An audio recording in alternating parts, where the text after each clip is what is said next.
그러더라고요. 우선은 첫 번째는 황희 의원에 대한 뭐랄까요?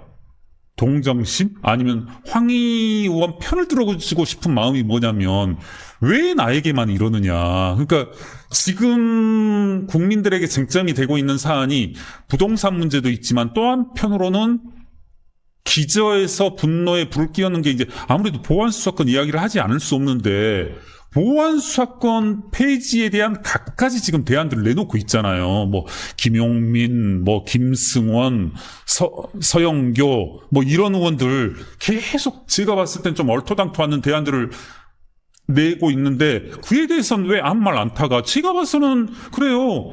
이 황희 의원의 이와 같은 망언들 나머지 뭐 김승원 의원이다, 서영교 의원이다, 김용민 의원이 하는 망언에 비하면 별반. 그리고 뭐 그 좀 비슷한 수준의 망언으로 보이거든요. 20, 30대들한테는 이제 보안수사권 폐지는 당장 일어난 일은 아니지만 그렇죠. 예, 주거 예. 불안정은 지금 당장 겪고 있는 문제니까요. 그렇죠. 근데 이게 그러니까 그만큼 뭐랄까요? 이분이 이제 국토교통위 위원임에도 불구하고 사안의 위급성 그리고 사안 자체도 잘 모른다는 생각이 들더라고요. 그러니까 저는 이제 두 번째 측면은 뭐냐면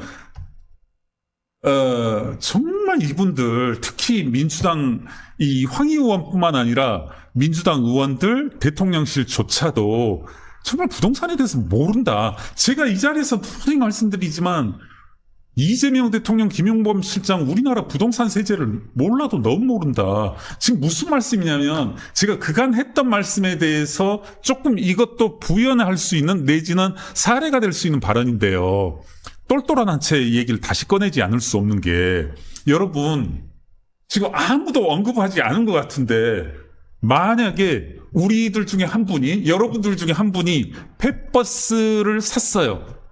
뭐 예를 들어서 뭐 이게 실평수가 어떻게 될까요? 2명, 3명, 뭐 4명 살 수 있겠죠. 그럼 어떤 일이 벌어질까요? 이거 여러분 주택을 산 꼴이 되는 거예요. 여러분이 펫버스를 한 대 샀다, 뭐 5천만 원이든 6천만 원이든 한 대 샀다. 그럼 이제 청약 자격에서 그렇죠. 청약 자격 날라가는 거고 사실상 날라가는 거고 그 다음에 야 우리 이거로 돈 모아서 집 하나 사보자. 그럼 다주택자 되는 거고 여러 가지 혜택들 있을 수 있는 혜택이 없어질 뿐만 아니라 페널티가 가중되는 거죠. 네, 그래도 이제 인식의 상징성이 아닐까 싶어요. 이제 그동안 집 문제에 대해서 얼마나 내로남불인가. 나는 압구정동 아파트에 살고 나는 개포동에 아파트 살고 다 대출 끌어안고 살고 다 전세 끼고 그렇죠. 살아도 네. 금융과 집 사는 문제는 분리되어야 하고 그리고 네. 이제 집 사는 거와 단순한 리빙은 또 구별되어야 된다고 맞습니다. 말한 그동안의 정치인들 이야기가 이제 버스 언급에서 트리거가 돼갖고는 화가 확 불질러진 것 같은데요. 또 황해 의원 얘기를 하니까 예전 이야기가 다시 소환이 되더라고요. 과거에 네. 뭐 생활비 60만 원으로 살았다. 그게 이제 그분은 원래 검소하다라고 뭐 이렇게 또 옹호하신 분도 있었고. 그게 뭐예요? 제가 사실 이제 이분 같은 경우에 과거에 제가 목동에 살았었고 지역구였어서 조금 한 번이라도 아무래도 이제 저도 해당 투표를 했으니까 뭐 저도 사실 솔직히 말씀드리면 황희 의원에 투표를 한 것 같아요. 그때 당시 목동에 사셨군요? 그렇죠. 그 이제 지역구여서 근데 항상 찍으면서도 주저했었던 이유가 야 이분은 공약이 뭐도 없고 정말 뭐 보잘것없고 그 다음에 그간의 어떤 의정 활동이라고 하는 것도 소위 말하는 민주당이 여러 가지 개혁적인 입법들을 시도는 해보려고 하는 거거든요. 특히 이제 재정 경제 쪽으로는 저도 역시 이제 소위 이른바 그때 참여연대 계셨죠? 네.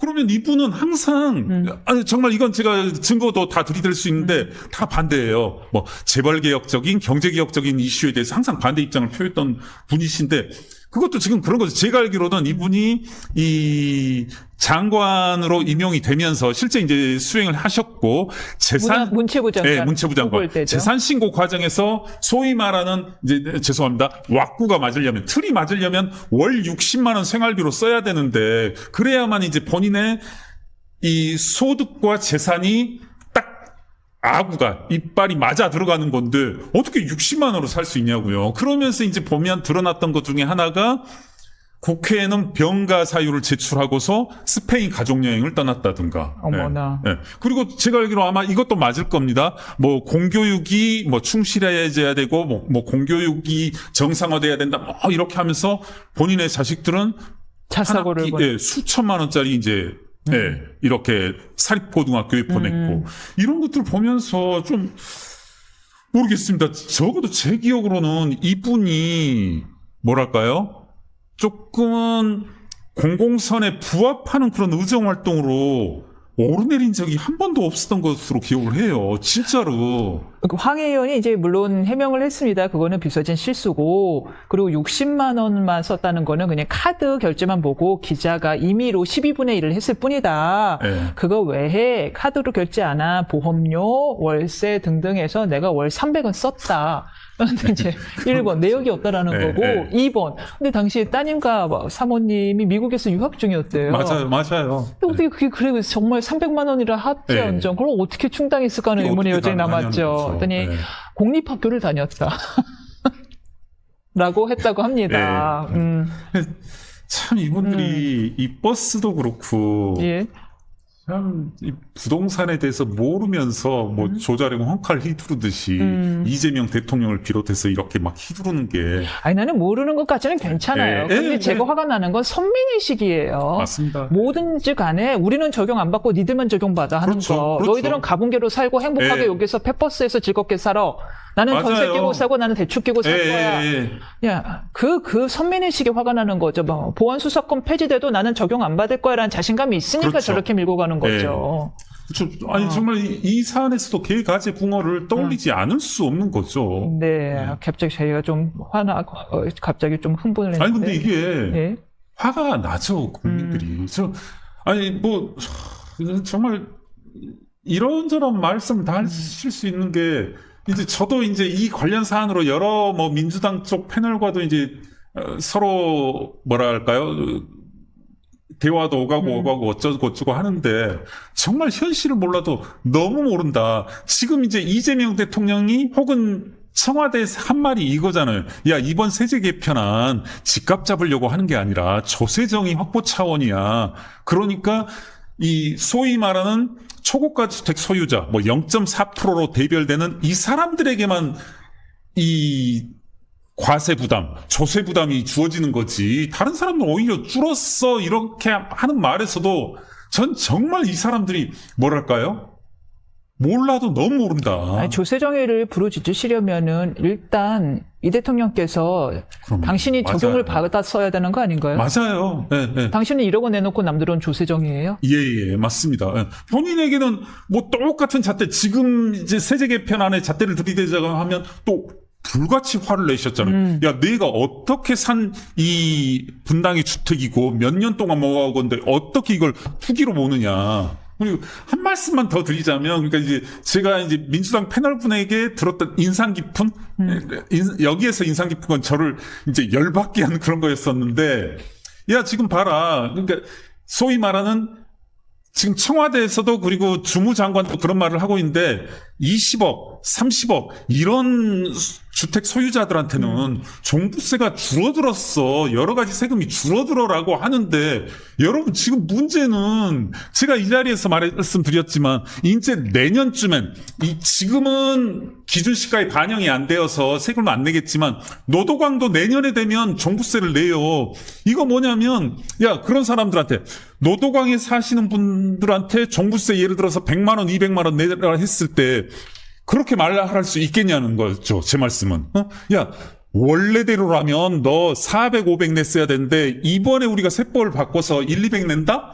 이게 문제가 아니라는 거죠. 납세자 입장에선 국민들 입장에선 종전에 안 내던 세금을 미실현 소득임에도 불구하고 집값 상승으로 내게 됐을 때 그 반발감 이게 과연 불합리하다는 이유로 야 너 그 정도 벌었으면 내야 돼. 이런 말로 위무가 되지 않는다는 얘기죠. 정책이라는 게 되도록 더 많은 사람한테 혜택이 가야 되는 거잖아요. 그럼요. 네, 그래서 초고가 주택을 갖고 있는 사람들한테 세금을 더 걷어서 속이 시원하다 칩시다. 예. 근데 우리가 지금 세수가 부족한 상황이 아니잖아요. 첫 번째. 맞습니다. 맞습니다. 지금 부동산 예. 초과지수가 어떻게 나눠먹을까 예. 벌써 지금 김치국 마시는데요.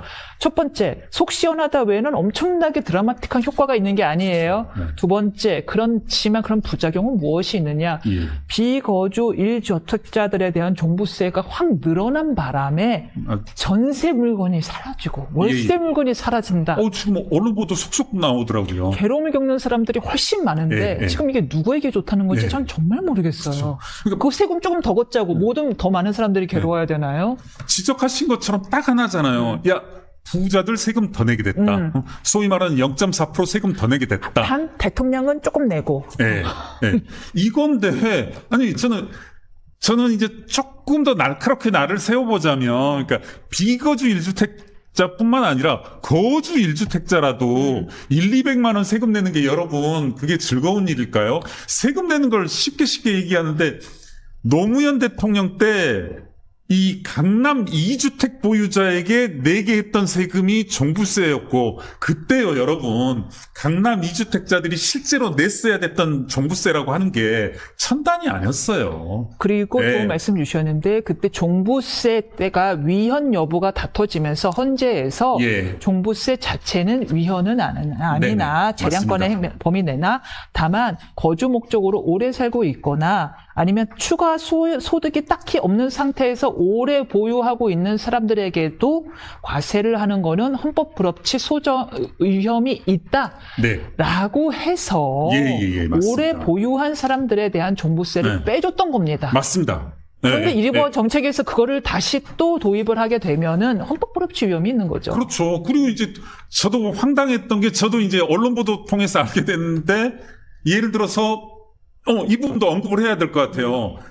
부부 공동 소유자. 이거를 지금 다주택자로 보겠다는 거거든요. 이러면 또 누구도 떠올릴 수밖에 없냐면 다시 또 이재명 대통령. 이재명 대통령은 부부 공동 소유, 애초에 이재명 대통령 단독 명의였다가 부부 공동 소유로 하였고 5만 혜택을 다 받고서 이제 팔고 나니까 다시 정말 이건 황당한 거죠. 부부 공동 그러네요. 소유는 다주택자로 보겠다. 그러네요. 네. 아. 이렇게 되는 거고. 그 다음에 제가 좀 준비해 온 거니까. 그러니까 지금 우리나라, 저도 이제 세법 전문가의 범주로 넣을 수 있다라면 많은 분들, 특히 이제 미국 유학을 다녀오셨던 뭐 그런 교수분들, 그리고 이제 세법 전문가분들이 얘기하는 것들이 뭐냐면 제가 이 자리에서 딱 용어로서 말씀드린 적은 없지만 순조세 혜택 체감도 조세 수능도 조세 응익성 이런 용어들이 있더라고요. 제가 좀 재미나이와 많은 대화를 했는데 야 이런 것들이 어떤 역할을 하느냐 했더니 대단히 중요한 개념이고 이제 뭡니까 조세 정책에 있어서 중요하게 고려된 사안인데 우리나라는 이런 것들이 아주 적게 반영이 되거나 내지는 체감도가 아주 낮다. 무슨 말씀이냐면 아주 제가 좀 나이브하게 말씀드리면 제가 낸 세금이 제가 예를 들어서 100의 세금을 냈을 때 얼마만큼 돌려받느냐는 그런 느낌이라는 거죠. 전 그게 이제 단순히 주관적 느낌인가 했는데 이건 이제 수치화도 하는데 우리나라는 대단히 낮다. 왜냐하면 미국 같은 경우는 보유세가 지방세로 쓰이로써 교육, 그렇죠. 행정, 교통에 쓰이는데. 네, 맞습니다. 네. 그 말씀을. 그리고 우리는 내고서 요거도 먹고 있으니. 그렇죠. 네. 그러니까 또 이제 미국 사례를 말씀드렸으니까 미국 사례 간단히 말씀드리면 미국 교수님들 그런 말씀 하시더라고요. 내가 세금을 내면 내 지자체에 도로가 바뀌고 교육이 바뀌고 하는데 우리나라는 사실 솔직히 그렇거든요. 내가 낸 세금이 전남 해남으로 가고 전북산으로 가고 하고 조금 참 뾰족하게 보면 열이 받는 게 저 어제 이제 집사람하고 이제 공주를 놀러 갔었는데 공주에 보니까 공주 국립박물관, 역사박물관, 무승박물관 해가지고 3개가 있던데. 오, 박물관이 그렇게 많아요. 근데 저 어제 가서 봤는데 네. 공주가 백제의 수도인 적이 67년인가 밖에 안 되고 사실은 이 3개가 다 똑같더라고요. 무령왕릉을 다 공유해서 하더라고요. 그러니까 이게 셋 다 근데 어마어마하고 제가 드리려는 말씀은 그거예요. 이제 유럽 사례로 돌아가 보면 유럽은 이제 고세율 고복지. 우리나라는 근데 중세율 중복지인데 이제 지적되는 문제점이 뭐냐면 중세율이대 우리나라 여러분 잘 아시겠지만 중세율이대 세금 거의 다 고소득층이 다 부담해요. 네. 면세층이 우리나라 어마어마하게 많습니다, 여러분. 그러니까 중세율이라고 하는 게 아니라 정확히 중세수라고 해야 될 것 같아요. 고소득층이 세금을 다 내면서 복지 혜택은 우리나라는 이제 제가 약간 뾰족하게 말하면 전혀 받지 못하는 거죠. 유럽은 세율은 높으면서도 본인들 스스로도 고세율 그리고 고소득자도 복지 혜택을 받는데 우리나라는 세수의 측면에서는 세수를 전부 다 부담하고 복지는 거의 다 그러니까 복지 정책의 혜택은 전혀 못 받다 보니까 이와 같은 조세에 있어서 체감도가 극히 낮다. 그러니까 이런 것을 논외로 하면서 야 부자들 너희 세금 내야 된다. 그러니까 저는 이재명 대통령이 이 말씀하셨잖아요. 야 근로소득자는 있잖아 49.5%까지 세금을 내는데 강남에 이 고가주택 보유자들 얼마 뭐 10억 100억씩 공제받는 게 말이 되냐 하는데 참 이 말씀 이렇게 되돌려주고 싶어요. 강남이 좋다 이거요. 강남에 거주하는 1주택 보유자들이 장기 보유 특별세 공제를 받는데 그 사람들이 근데 사실은 49.5%로 근로소득 두들겨 맞는 사람들이잖아요. 같은 사람들이죠. 네. 아니 그 사람들이 그러면 소득의 49.5%를 두들겨 맞고 예를 들어서 종부세다 뭐다 해서 소득이 20%를 내면 그 사람들은 70% 세금을 내는 거예요. 그 다음에 이제 상속세 증여세 또 50% 내고요. 그렇죠. 또 이제 큰 차이가 있죠. 근로소득세는 매년 꽂히는 돈이 근로소득은 매월 들어오는 맞습니다. 소득이지만 부동산으로서 이득을 본다고 해서 매월 돈이 꽂혔던 건 그렇죠. 아니잖아요. 자산과 소득은 큰 차이가 있습니다. 그래서 제가 드리는 말씀이 100%에서 49.5%를 근로소득세로 또 가고 여기에서도 종부세라든가 있을 수 있는 앞으로 세금들을 또 부과해서 때려버리면 가처분 소득이 현저히 줄어든다는 거죠. 그러네요. 소득에서 49%는 세금 내고 남은 거에서 재테크하고 저축하고 해서 모으고 모아서 맞습니다. 자산을 형성했더니 거기서도 야 근로소득세만큼 또 때려. 그러니까 참 마음이 아프네요. 저는 현실적인 거를 조금은 앞으로 어떤 일이 있을 수 있는지 누군가에게는 구체적으로 무슨 일이 벌어질지를 알고서 세금을 해야 되는데 그러지를 못한다. 그러니까 저는 지금 이제 오늘 이 자리에 오기 위해서 여러분들도 기억하시겠지만 지금 부동산